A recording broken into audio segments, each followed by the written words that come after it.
Bonjour à tous, bienvenue au podcast Le sport en tes lignes. Ici Sophie et Antoine, deux intervenants en sport, ici entraîneur et officiel, et Sophie, carrément intervenante en sport. Je sais jamais comment le dire, mais finalement c'est toujours un peu intervenante, conseillère d'orientation, m'occupe de la vie en dehors du sport. Ce qui est plutôt important, et c'est un peu le thème du podcast en fait, c'est de s'occuper de ces intervenants-là en sport, quels qu'ils soient, et même les sportifs et les parents sont les bienvenus à ce podcast. C'est là pour tout le monde.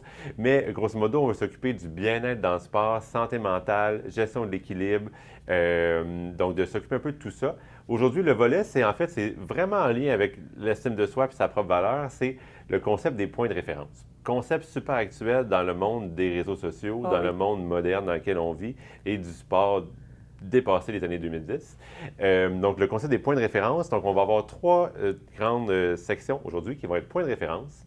D'abord, expliquer un petit peu le concept en détail, évidemment. On met la table. Deuxième chose, on se compare à qui? Et troisième concept, ça va être on s'inspire de qui, on s'inspire de quoi? Donc, sans plus attendre, point de référence, c'est vraiment un truc qui t'est ressorti récemment puis que tu te dis, ça, il faut qu'on en parle dans le podcast, ça va trop parler aux gens. Ouvre la porte. C'est drôle comment ça m'est ressorti parce que c'est une histoire de vélo. Les adeptes, moi, je suis pas une adepte. Je fais du vélo, mais j'aime ça, moi, être dehors sur mon vélo, regarder les bouts, tu comprends? Toi, tu flashes pas Strava, rien. Là. Je flash pas Strava. J'en connais plus qui sont comme ça. Fait que chez nous, on a quand même les bidules, tu sais, où est-ce que tu peux faire du vélo intérieur. Puis là, la nouvelle chose, puis écoute, je suis pas très bonne dans les marques, là, mais il y a une marque que ce qu'il fait, c'est qu'il projette à l'écran la course de vélo. Fait que là, tu es dans ton sol, tu fais ton vélo sur ton spinning, puis là, tu as la course de vélo, puis là, il y a une fonction. Mon ami me dit « Hey, Sophie, regarde ça. » Ça, c'est la fonction X là, qui fait que tu as un compétiteur qui est 3 secondes devant toi tout le temps, peu importe le parcours, peu importe le rythme que tu mets. C'est ta carotte, là, finalement, en avant. C'est ta carotte. Puis là, lui, il dit « C'est tellement motivant. » Moi, ça me rend folle. Parce que si tu es moindrement compétitif, là, comme on l'est tous probablement si on écoute le podcast, c'est sûr qu'après 5 minutes, tu te convaincs que tu peux le dépasser. Là. Mais c'est pas né pour être deuxième. Là. Même si tu le sais, là, tu le sais que c'est une machine, tu dis « Non, m'a battre la machine, m'a le dépasser, m'a aller le chercher, le petit point. » tu sais. Fait qu'il faut constamment que tu te rappelles « Hey, son point de référence, là. Son point de référence, tu le battras pas parce que moi, après 5 minutes, là, je suis déjà déçue de ne pas être capable de battre la machine. » tu sais. Puis là, je me disais « Ben voyons non, ça me fâche plus que ça me motive. » tu sais. Puis, fait que là, je me suis mis à plus penser à ça, l'importance des points de référence. Puis c'est là que je me suis rendu compte que, dans le fond, c'est un concept de plus en plus utilisé. Je l'ai retrouvé dans plusieurs articles, dans plusieurs podcasts. C'est utilisé aussi par les psychologues. L'importance du point de référence. Le point de référence, dans le fond, c'est aussi simple que à qui tu te compares. C'est qui ton point de référence que tu te dis « J'aimerais ça être comme ça. Je vise à être comme ça, j'aspire à être comme ça. » Parce que de base, ce qu'il faut comprendre en psychologie, c'est qu'on est vraiment mauvais à faire des points de référence. À se comparer, finalement. À se comparer comme mais on se compare tous. On se compare tous. Ça, c'est universel. On se compare tous, c'est universel. On n'est pas bon là-dedans. Puis là, c'est pas scientifique ce que je vais dire, mais moi, je pense que dans le sport, c'est encore pire. Parce qu'on a le réflexe de se comparer comme l'application de vélo sur la personne qui est une coche de plus en haut de nous. On ne va jamais se comparer à la personne qui est en bas de nous ou la personne égale. C'est tout le temps le petit point en haut. Puis ça devient dangereux. Puis ce que la psychologue que j'ai écoutée expliquait, c'est si tu réévalues pas constamment tes points de référence, c'est l'estime de soi complètement qui va être impactée. En anglais, je n'ai pas une belle façon de le traduire, mais en anglais, elle appelait ça, le truc, ça s'appelait « reset your reference point ». Il faut que tu fasses un reset fréquemment pour t'assurer, es-tu en train de te comparer avec quelque chose de tangible?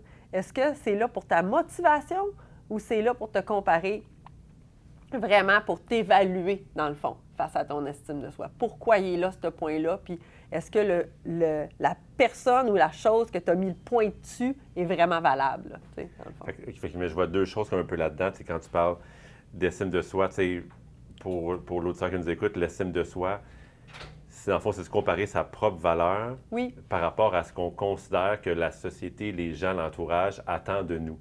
Donc, forcément, si ton point de référence est un point hyper irréaliste, c'est sûr que tu n'auras jamais cette valeur-là que tu crois que les gens attendent de toi. Donc, tu es constamment perdant sur le plan de l'estime de soi en partant, tu n'as aucune chance. Fait que tu juges que ta propre valeur d'individu n'est jamais suffisante. N'est jamais suffisante. Puis ça, ce qui vient dangereux, c'est que de plus en plus, avec les réseaux sociaux, puis avec tous les aspects de comparaison qu'on a, c'est que c'est pas juste la société, c'est toi qui n'as plus des attentes réalistes. Fait que tu te déçois constamment parce que je me compare à ça. Je suis constamment déçue de ne pas battre la machine de vélo. C'est pas drôle, je le sais que c'est une machine de vélo, mais je suis constamment déçue de ne pas la battre pareil. Puis c'est pas, le problème, c'est pas moi puis mon estime de moi nécessairement. Le problème, c'est mon point de référence. Ouais, Il faut que je sois capable mentalement de revenir au fait que mon point de référence, il n'est pas là pour ça, il est là pour me motiver à aller plus vite. Il n'est pas là pour comparer ma valeur, mais c'est des réflexes qu'on perd, puis c'est des réflexes surtout très difficiles à acquérir dans le monde de la performance, puis encore plus quand tu es jeune. Parce que tu me dis, c'est que moi, en tant qu'amateur de podcast, amateur de podcast, ici, si je ne suis pas Véronique Cloutier ou Patrice Lécuyer en ce moment, on est dans la bonne zone. C'est ça. C'est correct. Je réévalue mon point de référence. Tu peux réévaluer ton point de référence, tu sais. mais ça, c'est drôle, puis ça existe tellement sur le terrain. Moi, je coach au quotidien des amours en sport-études secondaires. Fait que, tu sais, eux sont pleins d'ambition, de vie, de projet et de contradictions. Et une d'entre elles, des fois, c'est ce sentiment-là de « Oh my God, wow, je suis tellement un bon athlète ». Et de l'autre, c'est ce sentiment beaucoup plus commun et assez fréquent, qui est très proche aussi de l'estime de soi, qui est « Je suis pas assez bonne, qu'est-ce que je fais là? J'avance plus, je progresse pas. » Parce que je suis pas comme telle, ou je suis pas comme telle. Mais là, elle vient d'apprendre son double bac, puis là, ben moi, je fais encore juste telle chose, puis comment ça, il y a juste moi qui l'a pas. Puis là, on a toujours cette conversation-là assis. Moi, je travaille dans des gyms, fait qu'on est sur un tapis de gym quelque part, puis tu sais, moi, c'est des blocs spots, c'est mon truc. Ceux qui savent connaître la gym vont savoir ce que c'est. Mais on s'assoit côte à côte, puis le discours est toujours un peu le même, finalement, tu sais. Attends une minute, là. Tu es en secondaire 1, elle est en secondaire 4, ça fait 4 ans qu'elle fait telle affaire, elle a fait ça, toi, tu été blessé pendant 3 mois, il s'est passé telle chose, ta grand-mère est décédée, tu sais, tu arrives d'un autre sport. Tu sais, il y a plein de raisons contextuelles, souvent, qui expliquent ça, qu'on peut mettre sur la table. Puis après, c'est aussi de ramener à dire, bien, il y a un bout qui t'appartient aussi, qui est en ton pouvoir de te rapprocher d'eux, mais un peu comme tu dis, réévalue ton point de référence, tu sais. Et là, le point de référence idéal, je trouve, à cet âge-là, qui fait du bien, puis je suis sûr que tu me vois venir, c'est, regarde-toi, là. Ton évolution. Exact. Aussi simple que ça. Il y a 4 mois, tu faisais pas tel mouvement, ou tu n'allais pas aussi haut, ou des fois, c'est même pas technique, des fois, c'est comme, là, tu es vraiment là, lundi au vendredi, je te sens sharp à 100% tous les jours de la semaine, puis ça n'a pas encore payé, mais garanti dans 2-3 mois, ça décolle. Tu sais. Ouais. Fait que le deuxième truc du point de référence, c'est vraiment de se comparer à soi. C'est primordial. Exact. À soi dans le passé, là, pas à soi dans 6 mois. Tu sais, oui, l'objectif que tu as en tête est là-bas. Oui. Ou oui, dans 4 ans, c'est olympique peut-être, puis tu te compares toujours à « je suis pas rendu », ça, c'est étouffant. Mais compare-toi en arrière. Avec ça, c'est le bon côté des vidéos. Tu sais, j'allais dire, le mauvais côté de tout filmer puis d'avoir les réseaux sociaux, c'est que ça monte la pression, mais utilisez-les. Moi, je l'utilise des fois pour dire, va voir le vidéo de ta routine, voilà 1 an, qu'est-ce qu'elle avait de l'air, là, puis regarde ton évolution. Exact. Puis les sports qui ont comme en centimètres, en secondes, en grammes, ils ont des comparaisons assez claires parce qu'ils voient leur courbe de progression là-dessus, mais c'est le point de référence devient encore plus percutant ou solide ou fort s'il est tangible. Oui. Donc là, j'invite tous les coachs de ce monde à avoir ce volet-là qui est très tangible, c'est-à-dire, est-ce qu'on a une forme de monitoring? Ou est-ce qu'on a des journaux ou des carnets d'entraînement? Est-ce qu'on a du vidéo, comme tu dis? Sur quoi on peut s'appuyer pour dire, hey, là, tu fais ça aujourd'hui, tu faisais pas ça il y a 6 mois. Ou regarde ta cadence, ou regarde telle chose. Tu sais, trouver les paramètres positifs dans les chiffres ou dans le tangible, ou même quelque chose qui est un peu moins justement quantifiable, mais qui est tout aussi pertinent. C'était un super bon truc d'un consultant en performance mentale qui avait amené l'idée du cahier des bons coups. Ouais. Donc, qui se transforme dans toutes les sphères de la vie. En fait, des fois, le sport va super bien, puis c'est le reste qui ne va pas du tout. Puis je pense à plein de mes élèves athlètes qui décollent des fois à simulateur de thé, puis comme, tu as un butin comme tangible, mais ça, c'est un peu rough des fois. Il y a un entre-deux qui peut faire du bien. Ouais. Mais bref, le cahier des bons coups, c'est à chaque fin de séance d'entraînement ou à une fréquence régulière, du moins. À la fin de la semaine, noter 1, 2, 3 bons coups de ta semaine. Puis ça peut être pas grand-chose, mais fait tourner la machine? Qu'est-ce qui te rend fier? Qu'est-ce qui te rend fier? Qu'est-ce qui te rend heureux? C'est quoi le thumbs up, il est pourquoi cette semaine? Oui. Puis à un moment donné, ben, ça se met à rouler. Avec un peu de Puis contexte. tu peux le repasser après comme ça. Oui. Puis, ça va bien. Avec un peu de contexte, ça ne tue pas personne. C'est ça, parce que des fois, ce qui te rend fier, là, c'est pas d'avoir réussi ce gros mouvement-là, c'est d'être allé à l'entraînement cette semaine malgré tes 4 examens finaux, que tu étais fatigué, puis que tu as cette inquiétude-là. Tu sais, ça peut être de tous les niveaux, ça. Et tu sais, c'est vraiment, comme tu dis, primordial. Oui, tu peux avoir une comparaison à quelqu'un d'autre. Premièrement, encore là, de rappeler que tout le monde en a une. Fait que, tu sais, là, on parle beaucoup des athlètes. Comme entraîneur, il faut que tu sois conscient de quel point de référence utilise ton athlète. Mais aussi, comme entraîneur, toi, de ce que je vois de plus souvent, là, hey, là, il y en a, hein, de la pression sur les entraîneurs, je te l'apprends pas.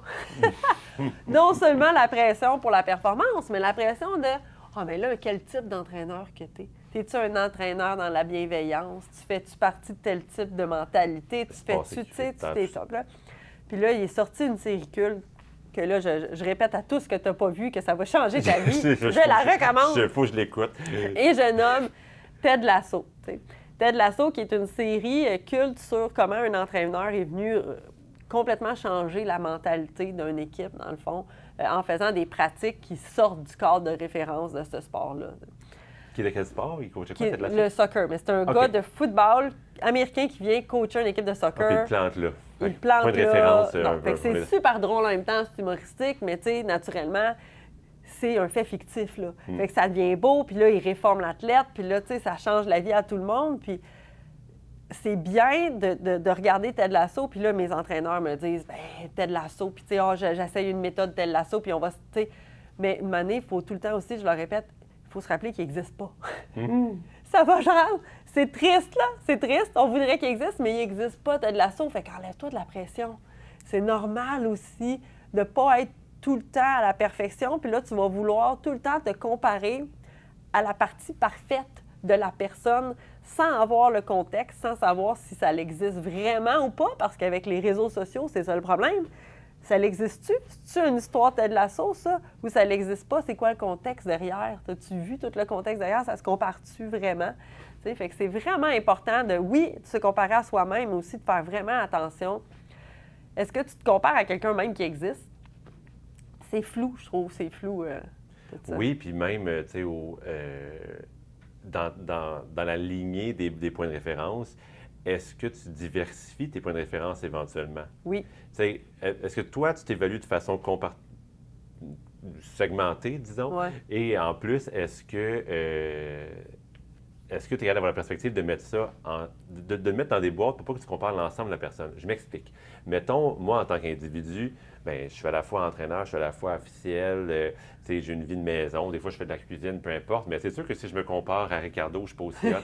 C'est sûr que si je me compare à tel coach de carrière qui a comme fait 6 Olympiques, je ne suis pas rendu là encore. Si je me compare à tel officiel, à Frédéric Lécuyer de l'épisode 1 qui a fait 1000 matchs dans la LNH, bien, je suis un moins bon. Fait il y a toujours quelqu'un qui me rappelle que je suis moins bon que ce que j'aime, que la perfection dans chacune des sphères de ma vie. Mais il n'y a personne qui a ma vie, tu sais. Moi, je suis expert à être Antoine Vallière.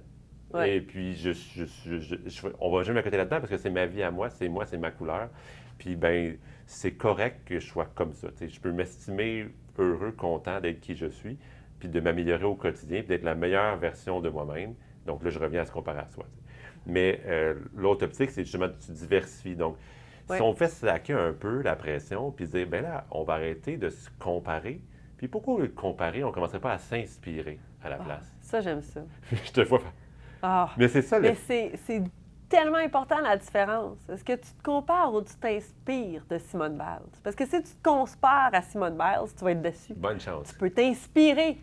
Puis là, c'est ça, 120 livres de fibre rapide puis 4 pieds 8. T'sais. Non, c'est ça. Inspire-toi. Ça, c'est parfait. Mais se le rappeler à soi puis le rappeler à ton athlète. À ta minute, est-ce que tu veux t'inspirer de cette personne-là? Ou tu es en train de te comparer parce que quand tu utilises la comparaison, encore une fois, tu t'évalues en fonction de cette personne-là, puis là, ça devient plus du tout réaliste. Là. Oui, tandis qu'une inspiration, c'est comme quelque chose qui est complémentaire, c'est quelque chose comme, c'est-à-dire, c'est inspirant, c'est tentant, on veut reproduire, on veut faire des ajouts. Oui. Donc, l'inspiration, c'est quelque chose qui tire vers le haut, tu sais. Oui. Et une comparaison, il y a un gros effet dangereux de tirer vers le bas.